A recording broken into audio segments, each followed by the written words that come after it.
হে ঈশ্বর, তুমি কেন চিরতরে ত্যাগ করিয়াছ? আপন চরণভূমির মেষগণের বিরুদ্ধে কেন তোমার ক্রোধাগ্নি প্রধূমিত হইতেছে? তোমার মণ্ডলীকে স্মরণ করো, যাহা তুমি পূর্বকালে ক্রয় করিয়াছ, যাহা তোমার অধিকারের বংশ হইবার জন্য তুমি মুক্ত করিয়াছ। তোমার বাসস্থান সিয়ন পর্বতকে স্মরণ করো, এই চিরকালীন স্তূপে পদার্পণ করো। শত্রু ধর্মধামের সকলেই ছাড়খাড় করিয়াছে। তোমার বিপক্ষগণ তোমার সমাগম স্থানের মধ্যে গর্জন করিয়াছে। চিহ্নের জন্য তাহারা আপনাদের চিহ্ন স্থাপন করিয়াছে। তারা এমন লোকদের ন্যায় দেখাইল, যাহারা নিবিড় বনে কুঠার কুঠায়। এখন তাহারা একেবারে তথাকার সমস্ত শিল্পকর্ম কুঠার ও হাতুড়ি দ্বারা ভাঙিয়া ফেলিল। তারা তোমার ধর্মধাম অগ্নিসাৎ করিল, তোমার নামের আবাস ভূমিসাৎ করিয়া অসুচি করিল।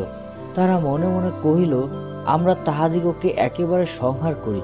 তারা দেশের মধ্যে ঈশ্বরের সমস্ত সমাগম স্থান পুরাইয়া দিয়াছে। আমরা আমাদের চিহ্নসমূহকে দেখিতে পাই নাই, কোনো ভাওবাদী আর নাই। আমাদের কেউ জানে না কতদিন। হে ঈশ্বর, বিপক্ষ কতদিন তিরস্কার করিবে? শত্রু কি চিরকাল তোমার নাম তুচ্ছ করিবে? তুমি আপন হস্ত, আপন দক্ষিণ হস্ত কেন সংকুচিত করিতেছ? উহা বক্ষস্থল হইতে বাহির করো, শত্রু নিঃশেষ করো। তথাপি ঈশ্বরই পূর্বাবধি আমার রাজা, পৃথিবীর মধ্যে পরিত্রাণের সাধন কর্তা। তুমি আপন পরাক্রমের সমুদ্রকে দ্বিধা করিয়াছিলে, তুমি জলে নাগদের মস্তক ভগ্ন করিয়াছিলে, তুমি লিবায়াথনের মস্তক চূর্ণ করিয়াছিলে, মরুভূমি নিবাসী সকলকে খাদ্যরূপে তাহার দেহ দিয়াছিলে। তুমি উৎস ও বন্যার জন্য পথ করিয়াছিলে, তুমি নিত্য প্রবাহিনী নদী শুষ্ক করিয়াছিলে। দিবস তোমার, রাত্রিও তোমার। তুমি জ্যোতিষ্ক ও সূর্য রচনা করিয়াছ, তুমি পৃথিবীর সমস্ত সীমা স্থাপন করিয়াছ। তুমি গ্রীষ্মকাল ও শীতকাল করিয়াছ। স্মরণ করো, শত্রু সদাপ্রভুকে তিরস্কার করিয়াছে, মরু জাতি তোমার নাম তুচ্ছ করিয়াছে। তোমার ঘুঘুর প্রাণ বন্য পশুকে দিও না, তোমার দুঃখীগণের জীবন চিরতরে ভুলিও না। সেই নিয়মের প্রতি দৃষ্টি রাখো, কেননা পৃথিবীর অন্ধকারময় স্থান সকল অত্যাচারে বসতিতে পরিপূর্ণ। উৎপীড়িত ব্যক্তি যেন লজ্জিত হইয়া ফিরিয়া না যায়। দুঃখী ও দরিদ্র তোমার নামের প্রশংসা করুক। উঠো, হে ঈশ্বর, আপন বিবাদ নিষ্পন্ন করো। স্মরণ করো, মূঢ় সমস্ত দিন তোমাকে কেমন তিরস্কার করে। তোমার বিপক্ষগণের রব ভুলিও না, তোমার প্রতিরোধীদের কলহ নিয়ত উঠিতেছে। হে ঈশ্বর, আমরা তোমার ধন্যবাদ করিতেছি, ধন্যবাদ করিতেছি, কেননা তোমার নাম নিকটবর্তী। লোকে তোমার আশ্চর্য কর্ম সকল বর্ণনা করে।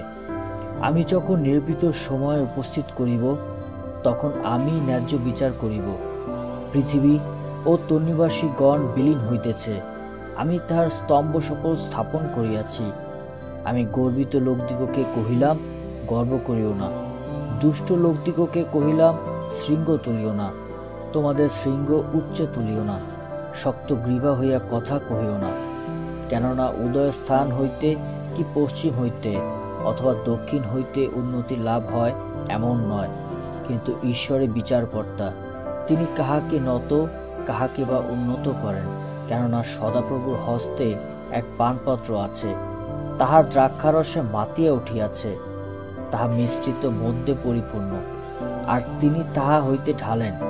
পৃথিবীর দুষ্ট সকলে তাহার তলানি পর্যন্ত চাটিয়া খাইবে।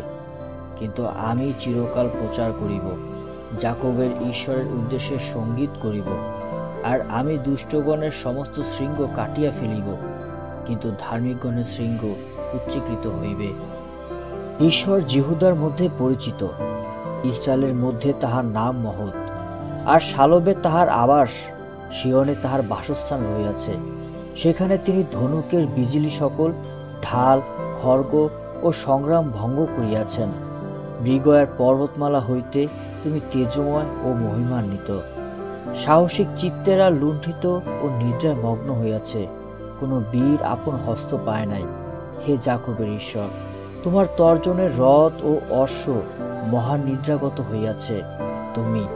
তুমিই ভয়াবহ।